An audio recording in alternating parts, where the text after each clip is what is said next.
It's Wednesday night, and we're live from Oakdale, Washington, in the Educated Touch studio. Welcome to Ethics Outside the Box, with your host, Nathan Nordstrom. Special guests include Jill Bracana. Woo! And you. Here he is, Nathan Nordstrom. All right, welcome everyone. This is a special fun meeting of myself and Jill Bracana. We haven't hung out for too long, and so one of the key things that I've always loved about this meeting, this opportunity, is because first of all, I get to hang out with my friends, and we get to talk about something that we all love.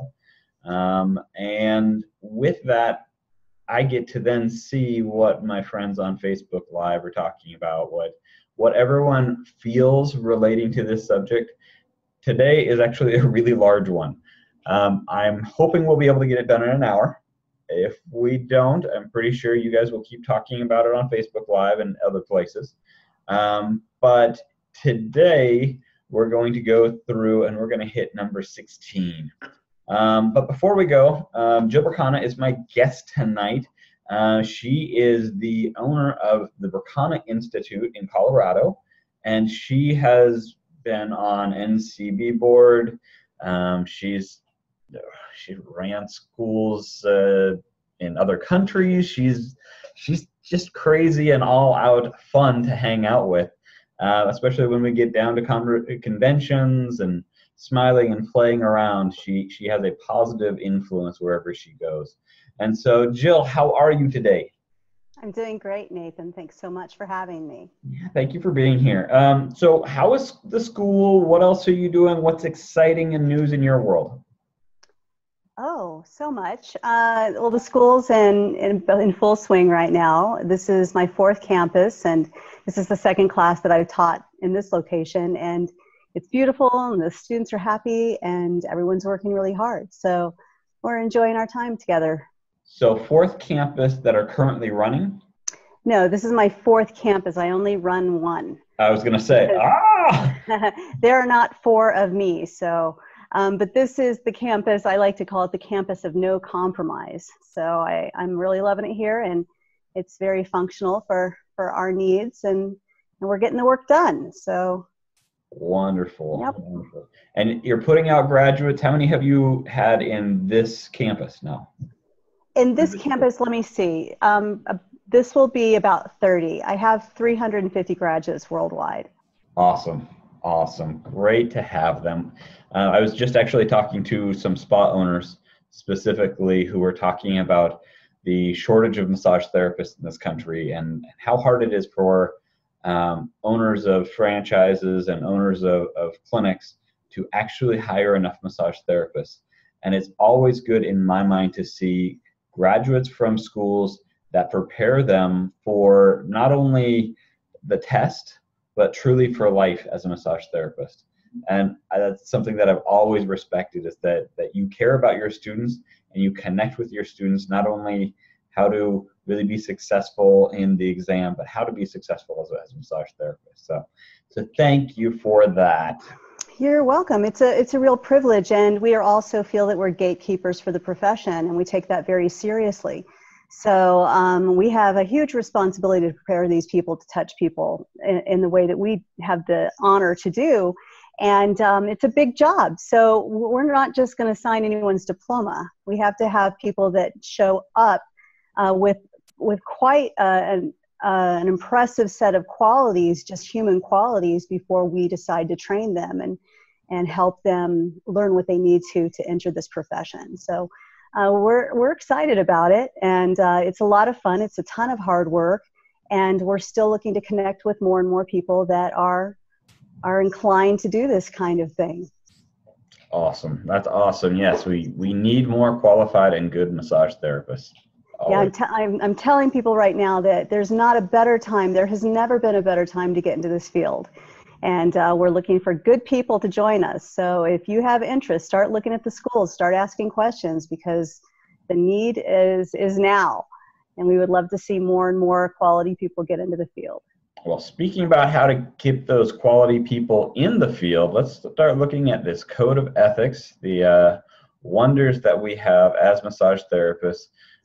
Remembering that I am going off of the National Certification Board Therapeutic Massage and Bodyworks Workers Code of Ethics. And I always have to remind people at the very beginning, we go to ncbtmb.org/code-ethics, or just go to the ncbtmb.org website, go down to the very bottom, and it says About Us, and you have Code of Ethics, Standard of Practice. That's what we're talking about. It's the Code of Ethics right there. Once you hit that, we go all the way through here with the Code of Ethics, and I'm shocked how much we've gone through and how many wonderful and scary topics we've hit for stories and everything else. But today we're actually working on number 16, which is respect the client's boundaries with regards to privacy, disclosure, exposure, emotional expression, beliefs, and the client's reasonable expectations for professional behavior. I always screw up on this one. Practitioners will respect their client's autonomy. So is there one of those, Jill, or a piece of that sticks out to you more than others? Oh, well, it's a huge thing here, and there's so much that is so critically important to honoring our role with our clients in this code. And you know, it's, for me, when I look at this particular code, I think a lot about what I say to people, especially massage therapists, when they want to take up rollerblading.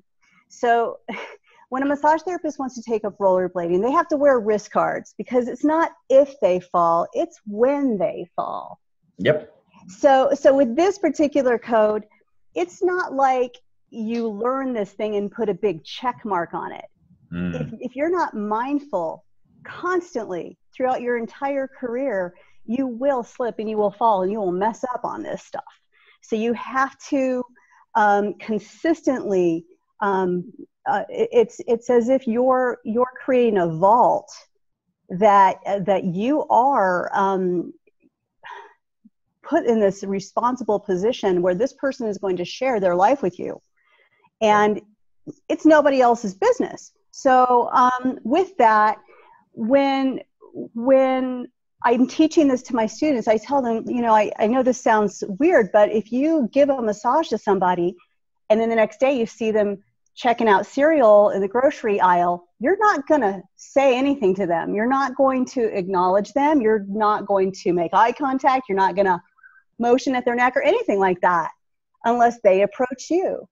And that always kind of gets a jaw drop expression from the students that, what do you mean I can't? Because the culture, our social culture and our normal living culture, that sounds like a preposterous thing to ignore somebody in the cereal aisle that you just saw yesterday. But this is the way it is. And we don't know who that person is with in the cereal aisle.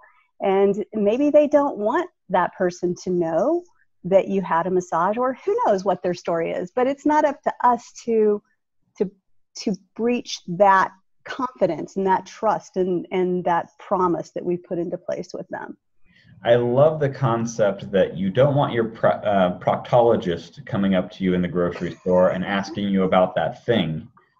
Why would you want your massage therapist coming up to you and asking you about that neck pain that you had? Exactly. And it's not our privilege, you know, it's not our privilege to do that. Right. So it can be so confusing though, because in normal everyday life, it's not cool to ignore people.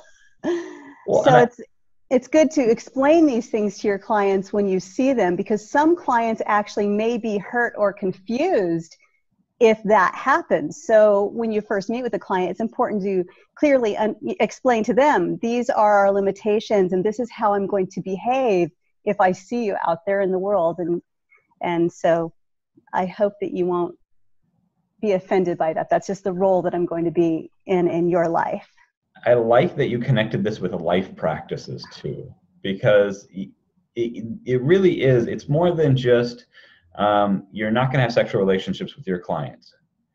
This is such a big category of conceptual pieces you're looking at, that it is the not only how to live your life in a disciplined and respectful way, but you're going to make sure to respect other people and be kind and open and honest with them, not only now, but for future and for the past. You're going to respect their history, but if they do get emotional, you're going to be respectful of that.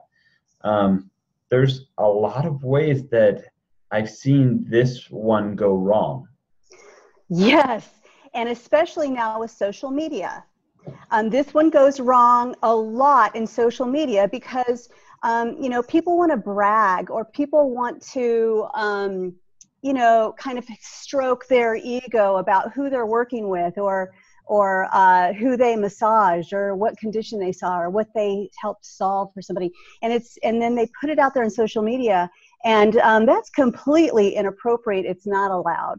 And so there's been some people that have been kind of holding that line on social media, specifically leaders of our profession, who will encounter that and then will hold the line and let the people know, you know what, you can't do that. You're not supposed to do that. And sometimes people seem amazed, but in the end, I mean, what's going on here is we're not in this profession to have our emotional, psychological needs met. Correct. We're here to help these people, and we need to keep that in check. And so then things can get really sketchy when you're in dual roles with other people that maybe they're your friend and you're your massage therapist. You're their massage therapist, or maybe they're your accountant and you're their massage therapist. You still have to very carefully mind those rules and those lines and be extremely clear about them. There's a couple of relationships that I find are very interesting in this model. And dual relationships specifically, I guess, are always the ones that you have to kind of tediously be conscious of. But I've had a lot of students who were students of mine when I was teaching in massage school. And then they graduated and are now massage therapists. And then they've come back and I've worked on them as my client. And when they come in, my first response is, remember, you're not my student anymore. You're a colleague. And if we want to be talking about colleague type stuff, don't be on my table. Because I shouldn't be talking to you about how to do this one technique or what techniques your CE classes you're taking. But on the other side, when you're on my table, I'm going to be talking clinically. We're going to be focusing on your condition. We're going to be engaging you with what's going on so that we can make sure to give you the best experience. And I've had massage therapists who are like, darn, I wanted to pick your brain as I went. Well, yeah. That happens all the time. I mean, I don't know about you, Nathan, but I can't get a good massage because my own brain is on teacher mode and coaching mode and mentorship mode. And so, I go and put a wig on and go somewhere else and pretend I'm not who I am so that I can get a decent massage. And because it always goes into that. And I personally, I've chosen for myself, and this is the thing about ethics, is you have to figure out how you're going to negotiate the rules that you've agreed to around your values, and make sure that you still honor them while you honor yourself. And so for me, I've decided that I always want the ability to be somebody's mentor and teacher, and so I've never become their massage therapist. So, so if I am giving a session to a graduate or a student of mine or doing treatment with them, I do maintain I'm still the teacher, or I'm still the mentor, throughout that. So if you're able to do that, more power to you. That's just a decision that I've made over the years in order to kind of keep things really clear. And I mean, I have lots of different relationships going on. So I have family and friends, clients, students, colleagues, mentors, advisors, and I'm sure I'm missing something here. I have some chickens. So I've got lots of different relationships, and I don't like to have them blending at all because I just can't handle it. So I try to keep things really clear. Now, I do have students that will come to me and they'll be doing massage therapy and something else. And they want to be able to offer both of these services or both of these, if they're therapies or something else. And so when it comes to advising them on, okay, how do you manage that? It starts to get really tricky. And I think that the key to managing all of this stuff is mindfulness, which is being present and never assuming and really working hard to do the right thing all the time and know that we're all vulnerable to doing the wrong thing. I like that because when, so last week, you're going to watch Sandy Fritz's statement sometime later, but last week I was talking with Sandy and we pointed out two things that you need to be practicing ethically. The first one is be willing to understand and do research. So look at the research and really take it under advisement and look at your own practices and make them work and be conscious of that. The second one is honest communication. You have to be able to say the hard things and ask the hard questions because you're not going to know if the answer is no unless you ask the question. But number three, you're right. You're right. Number three is definitely mindfulness. Because if you're not consciously aware of your behaviors and how that can relate to someone else, you're not looking at yourself enough to either engage the research or to ask the right questions. So all three of those are huge pieces that really resonate to an ethical person in my mind. I agree with you completely, and this takes courage, and it's not easy. No. Well, it's not. You have to show up. I think the statement is really fun because it's not easy to adult. It's not easy to be a grown-up and to really own to your responsibilities. But when you do, you feel so much peace and relief because you can then engage in the next stage of life, the next stage of development. Yeah, and I think that when you put yourself in a position of authority, and you're a healthcare practitioner and you're offering a service like this to be in service of these people, it's a whole nother level of adulting that, I mean, I know tons of people that are adulting that could never honor what we as massage therapists need to honor. Yep. And so that's why there's this thing called massage school and ethics and standards of practice and mentorship where you continue to refine and learn and learn. And you know, there's a reason that we call it a massage practice. It's because we're always in practice and we're constantly learning and growing and evolving, hopefully. And I think that at any point in time that somebody thinks they've got it, and they're confident and they know that they're it, that's when I really start to worry about them in practice, you know? Really, this is one of those situations where the more you know, the less you know, and the more you know, the more you should be humbled by what you know and the impact you can have on somebody's life if you don't really keep it together for the commitments that you've made. I love the statement, pride comes before the fall, because as soon as you think you know it and you've got that, I'm good at this, I got this, something's going to hit you. And if you're not humble, it's going to hurt. And being able to say, you know what, there is so much more to know.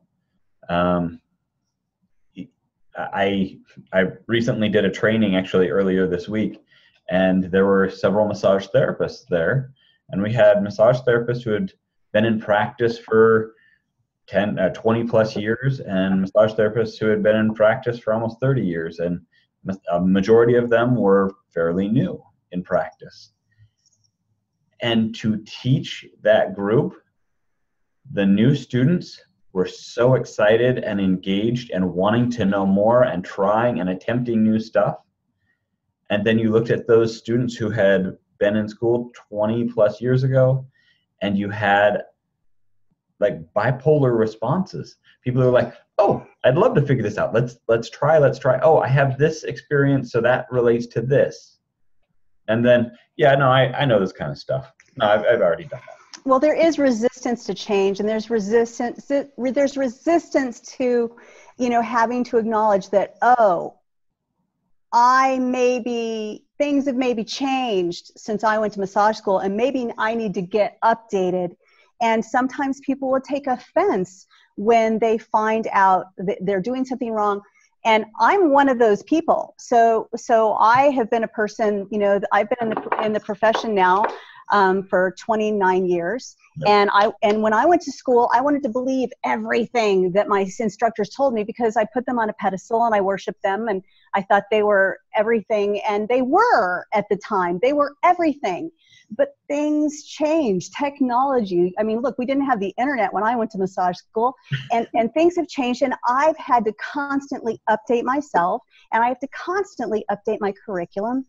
And it makes me sad when I do encounter people that have had such an amazing body of experience, but are really resistant to getting with the times and the things that we know now.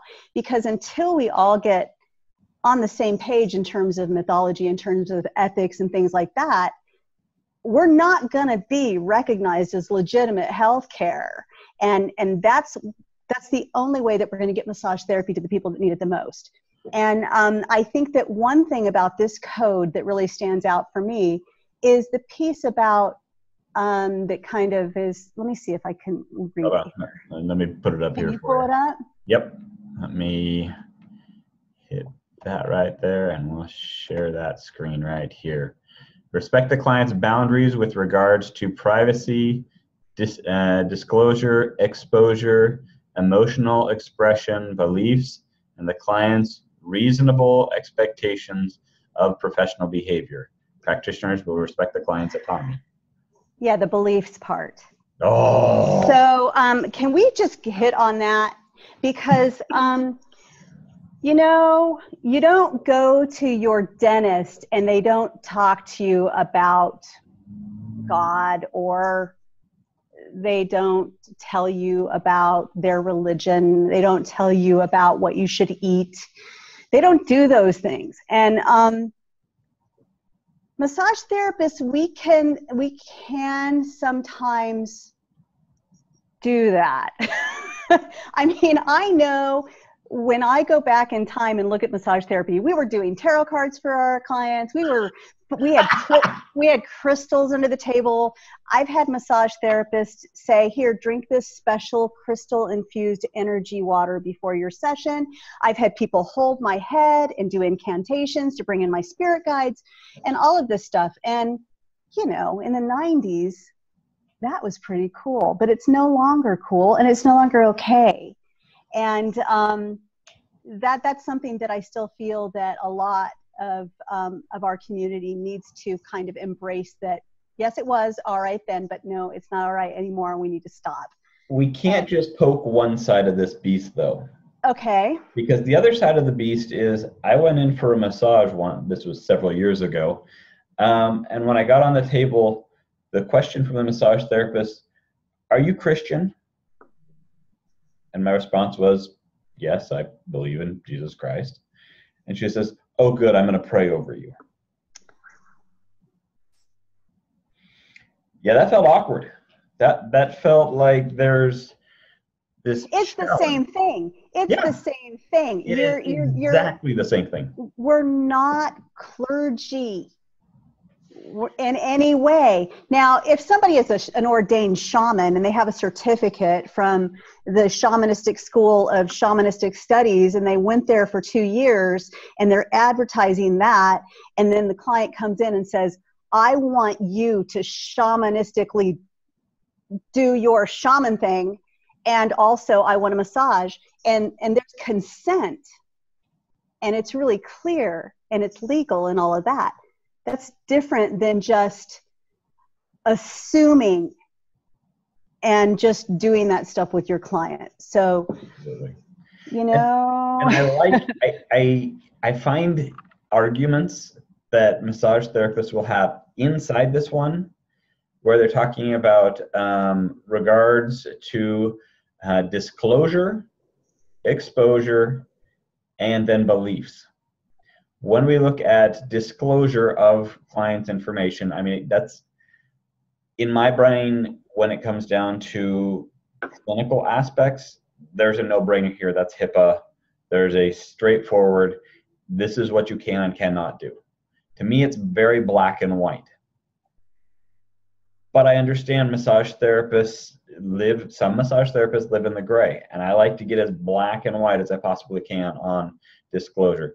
Exposure, I'm the same way. My draping, anybody who's ever been in any of my classes, they've heard the term tight drapes are the only drapes. Because that's how I do it. That's what I know as security for the person's psychological being on the table. To me, that's where I say, okay, I want to make sure that there is no exposure. I want to make sure that they are feeling completely comfortable. And then beliefs, there's systems of belief that are along the entire spectrum. And we can go on to the religious aspect, but we can also go on to the medical aspect. If you have a client who comes in and they say, I have the worst doctor ever, he's a heathen, he's horrible, he is over-medicating me, he's this, he's that, that's his beliefs. That's that client's beliefs as well. So agreeing or disagreeing with them is going to put you in the light of trouble. Because you could, they could take that back to their doctor and say, hey, my massage therapist thinks you're a quack too. So I'm going to go to them and get healed from this pain and this problem because he's helped me or she's helped me more than you ever have. There's a dangerous spot to be in. The other direction is they then look at you in that transference model of, oh, well, you're like a doctor. Okay, so I'm going to come back to you twice a week and have you work on me instead of going to see that quack doctor. Well, you've got countertransference happening there too, and the abuse of the power differential. And all of that is abuse. Yeah. And the thing is even though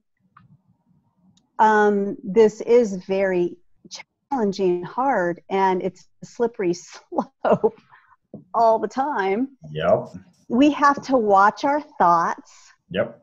We have to check in with our boundaries and the profession that we've agreed to be in, which is why we're in this position to be influencing this person's life. And we have to be extremely careful about the words coming out of our mouths. Yep. And that's hard because, you know, life is busy, life is hectic, life starts spinning, and it's hard to be mindful when life is spinning like that. So I just advise everyone who's a massage therapist to just take a nice deep breath before you start making any judgment calls or advising clients on anything. Take a nice deep breath and then just check yourself. So before we go too far, I want to say hello to Colette, MK, and Kimber. Great to see you on Facebook. Hi, guys. You guys are, I've seen you guys several times, so thank you for supporting and coming on in.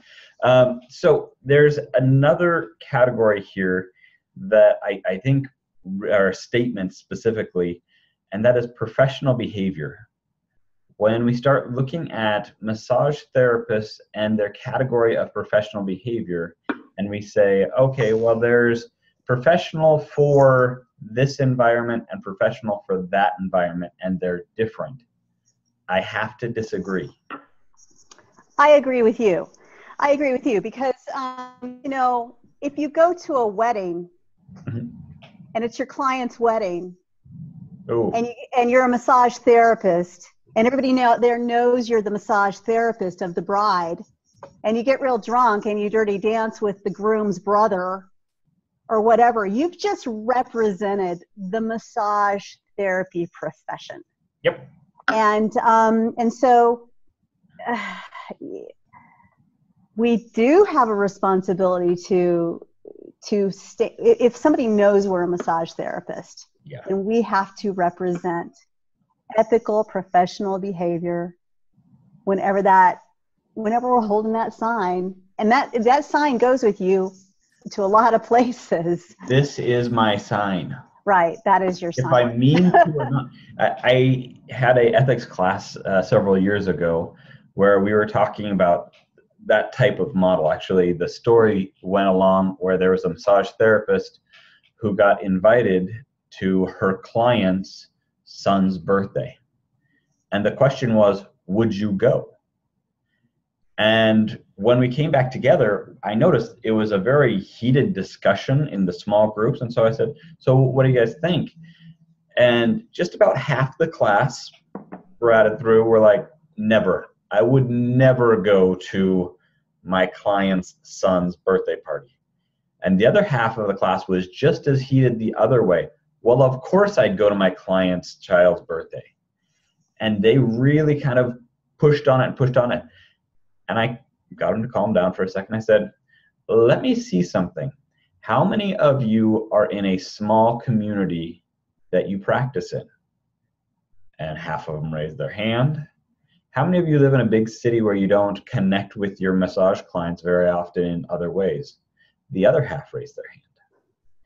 The environment with which you live will change how you have to deal with dual relationships, but it doesn't mean you don't have to create a standard for what you will do, because it is really easy to say, I will never go out and do any events or social events or connect with my clients, period. I live in a town of 420 people. Yeah, that changes everything. There's no way I could see a client and not run across them at the grocery store and at the school and at the library and at the post office, and they all know who I am. Yeah, you have to brush your teeth in the morning. Fully dressed. You have to be on top of it in that kind of a small community. Now, if you're in Denver, Colorado or something like that, you might get away with going out in your holy sweats. And, I won't go any further than that. Being you. We'll just kind of go with that. But yeah, you have different environments, and that creates a different expectation and need for what a massage therapist is expected to do. So right there goes your black and white model. Sorry. It's gray. You have to have gray. Yeah. But so it's funny, I saw a picture, and it was a shading of all the gray. So at the top it was really white, and at the bottom it was really black. And next to it, it said, look really close. And as you got closer and closer and closer, you saw that there were different lines. So it was a white line, a slightly darker line, a slightly darker line, a slightly darker line. And it was just all these lines that went from white to black. And you were like, it made me think, what is your line? Because that is the point where you have to create your safety mechanism and say, there's the point where I have to be comfortable. There's the point where I have to break off and say, I cannot pass that. Once you get to that, and you're like, well, hold on, this is an exemption to the rule. I can accept this. This is not my standard. Are you justifying your behavior? And what are the results that you're doing to create safety around it so it's not going to come back and bite you or haunt you? Yeah, well, justifying your behavior, it's really easy to convince yourself that what you're doing is ethical if it's benefiting you in some way. Yep. So again, just back to the mindfulness, just watch yourself and have humility and don't assume and just bring your most gracious self to this work, because we are touching people's lives.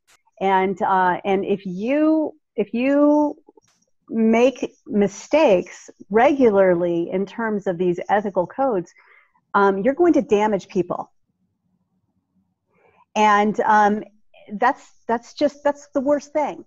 And we're in this to help people. We're not in this to hurt people. So we need to be on top of it. And I just want to echo the words of my beloved Ruth Werner. It depends. Okay, so whenever we're talking about pathologies, and she's taught me this, we're constantly now answering these pathology questions with, is it a contraindication? It depends. Is it indicated? It depends. It depends. It depends. And I think it's the same thing. Yeah. You know, there are the black and white rules, but then there's that whole area of, well, it depends on this, depends on that, depends on if you're living in a community of only 400 people, or if you're in a massive city, or maybe you've traveled to Thailand where nobody knows you. So, you know, we need to constantly be adapting to the environment, and just making sure that we're having integrity with our agreements to the ethical codes. The same reason I love Ruth's book on pathology is the same reason I hate Ruth's book on pathology. And it's because it depends. Right. Never gives you a black and white answer on any pathology. She goes through and starts explaining expectations or reasons why you could or reasons why you couldn't. And I'm like, just say no, just say yes. And she doesn't do that. No, and that's a real blessing. It's a real blessing to all of us. Yeah, it makes the student think. Before we go too far, I have to say welcome to our dear friend who just finished the Boston Marathon for the Massage Therapy Foundation. Oh, Theresa Matthews. So thank you for joining us, Theresa. Congratulations. Yay, I heard rumor you couldn't touch your toes today. Hope the legs are healing up. You did great. So congratulations, Theresa. Yeah. What a brilliant move. Brilliant move, brilliant person. Yeah. I'm gonna try and get her on one of these days to really kind of talk to her about that. So there's this throw on at the end that I'm wondering your thoughts on why we would end with professional behavior and then kick it right back right to practitioners will respect the client's autonomy. Okay, so let's just explore that word, autonomy. So that's the freedom to be a self-governing human being. Mm-hmm. So with that, if somebody wants to come into your massage studio and they want to wear a colander on their head the whole time, because that's important to them, mm-hmm. you're going to let them wear that colander on their head. So I was as long as it doesn't cross your boundary, and as long as you're safe and they're safe, and it's within the professional scope of our practice, they get to be who they are, and you are not to take it personally. So that's where I go with this thing. So if somebody comes in and they are of some religious or spiritual discipline, mm-hmm. and they want to try to maybe convince me or bring me into the fold of what they believe, at one point that might start to cross my comfort zone and my boundaries.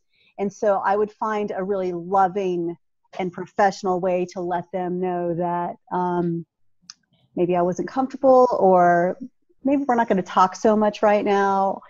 I would find a way to let them know that. But they're still free to be who they are. It's not up to me to change them or try to convince them out of what they believe.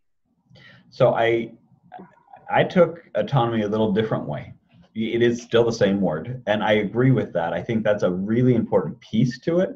I think where I've seen autonomy crossed many times is a massage therapist creates a treatment plan with the client, and then if the client doesn't continue with the treatment plan, creates this fallacy, this thought process, oh, well, they're just never going to get better because they didn't do what I told them to.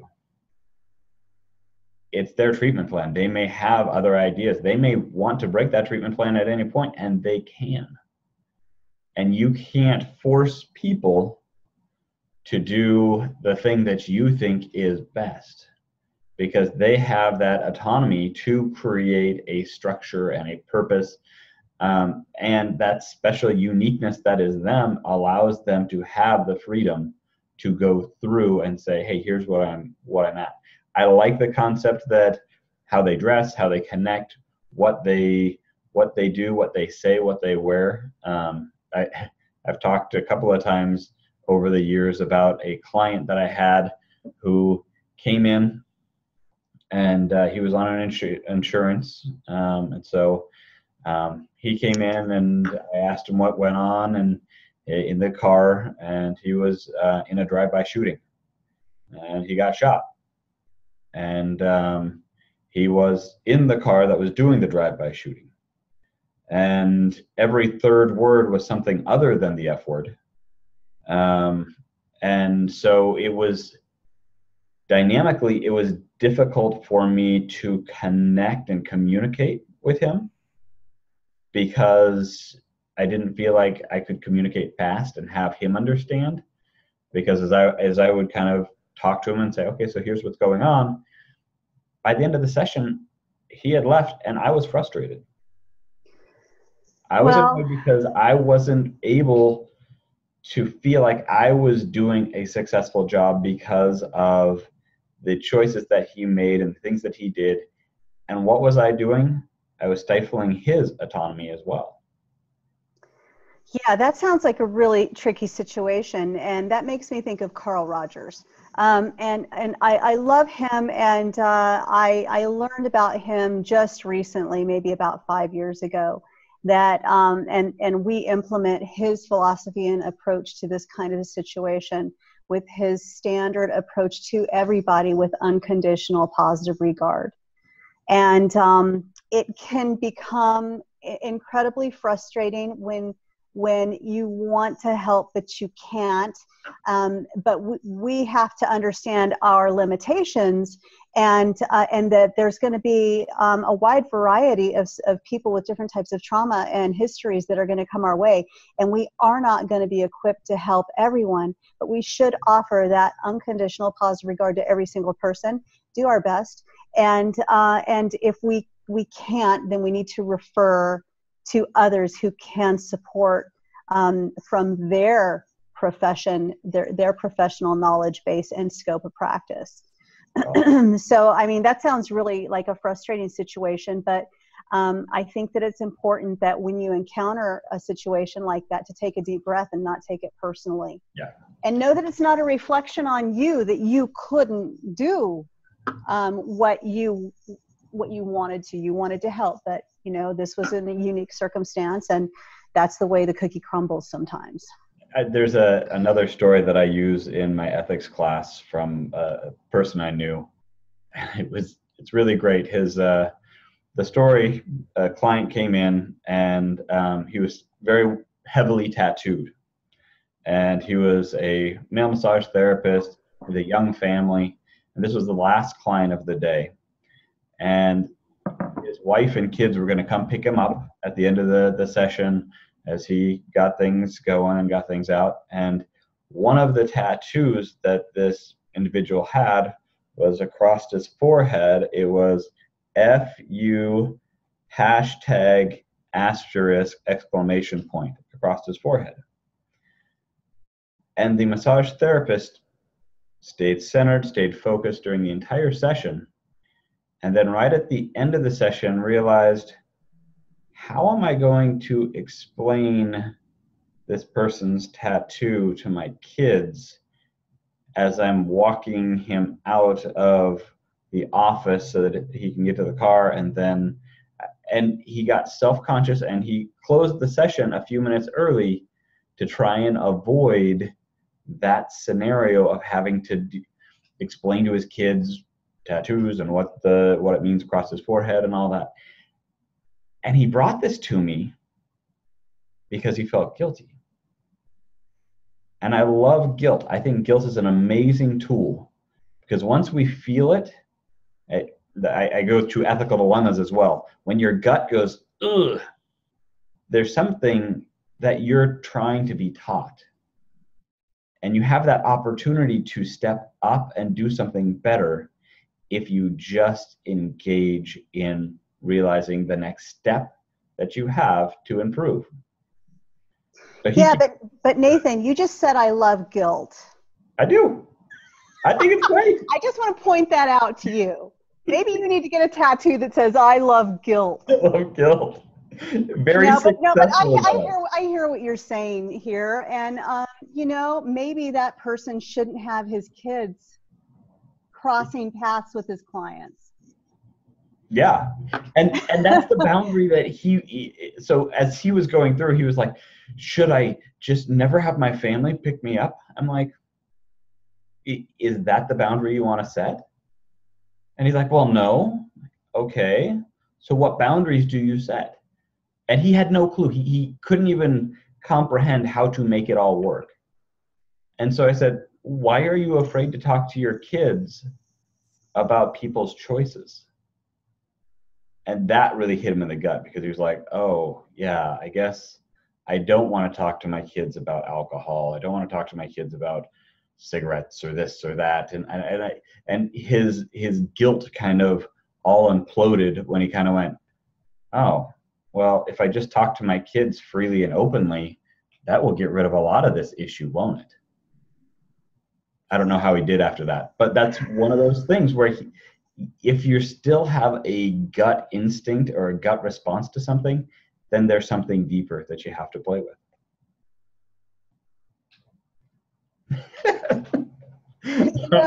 I hear everything that you're saying, and I feel that it's important to just consistently look as a massage therapist, as your journey as a massage therapist, as a practice. Yeah. And learn and refine. And that means that a mistake is not necessarily a mistake if you learn from it. If you do it twice, it's a problem. But if you learn from the mistake, and sometimes and often resolving to learn the mistake is going to take a mentor, or it may take a counselor. It's not unusual for massage therapists to have to do different types of therapy in order to improve their relationship to their own life, so that they can be better qualified to work with people that are pretty much delivering their vulnerability and making themselves completely raw, and trusting the massage therapist not to be judgmental, not to we don't know what this person has gone through in their life and why they have this tattoo across their head. I'm sure that if we knew that story, it's a tragic story, or maybe it's not, but we don't know that story. And so we can't judge this person based on this thing and then start to personalize it and go, oh, how is this going to affect me and my family? That's the personalization of a therapeutic relationship. Yep. And so there's a lot of work to be done there. And it's a process. It's a growth process, and it never, ever ends trying to be in this work, because what we do as massage therapists is we practice professional intimacy, and we're touching people's lives, and we're touching their bodies, and they're making themselves completely vulnerable. And when we touch them, we're providing this nurturing touch. They start to open up, and everything becomes exposed for them. And we need to hold that space with honor. And if we can't, we should leave the building. So honor. There's a lot There's so much here. And this is why I really talk about massage therapy. And one of the reasons that I love it so much and I'm so passionate about it is because we have the ability to have a profound impact on the people's lives that come to us for good or bad. We can really screw things up and we can damage people if we're not on top of it. And being on top of it doesn't just happen because you pass the NBLEX and you get a license. Being on top of it is a constant job. I tell my students all the time, so you're going to leave this massage school and you're going to realize that we taught you nothing. And you're going to learn everything from your clients and from being in the practice. And stay true to your integrity, stay true. And that's why we have these ethical codes, right? So that we have a guide. You know, I think often about the people that got into this work when there were no ethical codes. And these ethical codes are specifically for board certified massage therapists.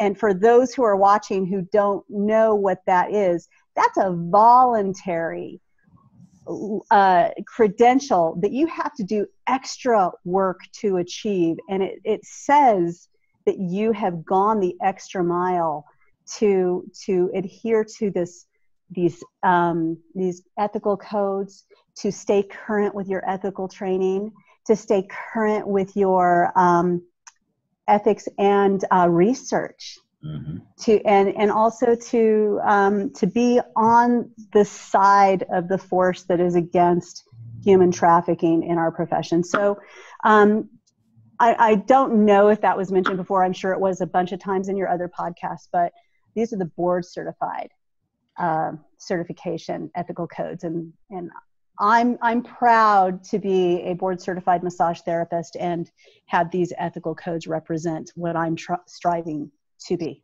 I love that this is that I'll say it a tier above the higher expectation there. That, however, I find it really enthralling that when state licensing boards, several states have said, you need to meet the code of ethics of the NCB, or you need to meet the code of ethics of the profession, including the code of ethics of your professional association and or the National Certification Board. These are statements that, yes, they may be being held by the National Certification Board, but this is where state licensure is starting to say, hey, you know, we don't want to maintain the code of ethics to what the profession requires. And so we're going to rely on someone who's really focused on making sure that we have a high-tiered product, a high quality. It's the same thing with testing. The states don't want to facilitate and pay for that. They need a national facilitator for these things. And I think the national board in this update of these codes, I couldn't be more proud and thrilled with where they've gone at this point. Yeah, there's so much going. It's so great. Hello to Haley Staples. It's great to see you. And Tia Rowe, great to see you as well. There's really no end to this one specific, because as we start going through and we start saying, okay, it is the living embodiment of, I love that you brought up doing your own therapy and connecting that way, because not only do we have to deal with the stuff in our past to be a high quality massage therapist, but we have to be conscious in the moment now to be the high quality massage therapist that we can, highest quality massage therapist we can be, to respect and engage our clients at the point that they are, as well as if we're doing that, we need to improve ourselves so that tomorrow we're going to be better. Yeah, and it's a righteous endeavor, and I'm so thrilled that I'm running this school and that I get to help these people cultivate and learn about these ways and approaches to this profession that are so critically important. And And they're excited too. So the people that are getting into the profession are excited that we have these standards that we can practice by. And I think that you're right that we do have to practice self-care, and not just self-care in terms of I'm taking a nap, I'm having some miso soup, I'm not doing too many massages, but self-care in terms of emotional, psychological self-care. Emotional, psychological self-care is critically important. And we need to explore what's my relationship to my own body, what's my relationship to prejudices, what kind of trauma have I gone through, what kind of, how do I feel about touch? Yep. So and there's so much more. It doesn't end, but we need to, if people didn't get that in entry level, then I encourage people to go and do that self-inquiry and that self-research now, so that you can truly approach your clients from this very clear place where you're not inadvertently getting your stuff on them. Well, and most of your ethical dilemmas don't slowly come on. It's you're in a spot, you're in a situation, someone says something, and something from your past jumps out at you, and you're like, oh no, I really feel uncomfortable about this situation. But if you can be consciously aware as it's coming on, you can be in the situation, conscious of the situation, and conscious of your response without the drama that could come along with it. It is so much healthier for us to be in the now when we're seeing our clients, to be engaged with that person and not with all the relationships in our past, to be engaged with that person and their best interest, and not focusing on how someone did something yesterday or when you were a child or anything else. Can we always get through that? No, we can't. I don't know if you ever can truly get through all of it, but you need to bring it into the light and understand it. And that's it. So if you can at least, it's like you need to go into your attic and turn on a flashlight and look around and see what's going on. I mean, I think the very first question that a massage therapist needs to ask themselves is, what is it about me that wants to touch people for a living? That's kind of a good place to start, because if you line up 100 people on the street and you go, who here wants to touch people for a living as a massage therapist, there's maybe going to be one that steps forward, and we need to kind of go, okay, why? Because we need to make sure that we're not getting into this work to deal with, because we're coping with something that we haven't looked at, There's a continuous follow through with massage therapists that I see regularly, where the question of, well, why are you wanting to become a massage therapist? And the answer routinely is, well, I want to become a massage therapist because I had a great experience with a massage therapist. I received a massage and it helped me, so I want to give back in that same way. That happens a lot, and that's a beautiful thing, isn't it?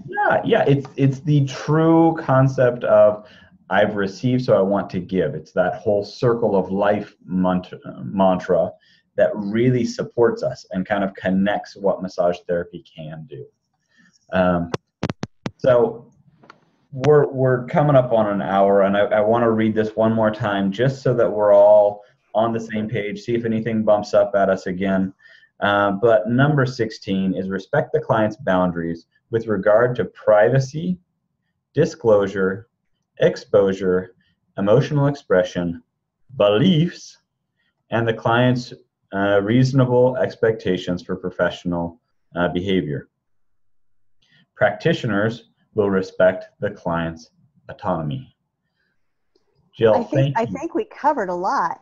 Yeah, we've dug out a lot. I think there's obviously going to be more and different things. So if anyone who's on, Alex, Tia, anybody who's coming in, if there's more that you want to discuss, I'll keep the feed going, and we'll type this out on Facebook and connect that direction. But it's so nice to be able to point these things out for us.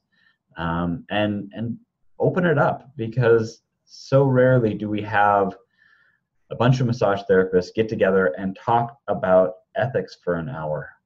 To me, I'm weird. I know. I find joy in this kind of stuff and really connecting with massage therapists and making sure that we're talking about weird things and the importance thereof.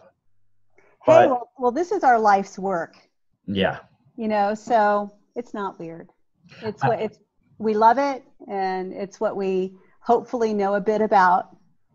And, we're excited by it. So I don't think that's weird at all. I love that you connected to your joy as a instructor. I think there's such passion there for bringing people who are excited into the profession. And I've had that passion when I was an instructor in massage schools. And my passion now is finding those people who are in the profession, who have been in and have their passion, and those people who have lost their passion.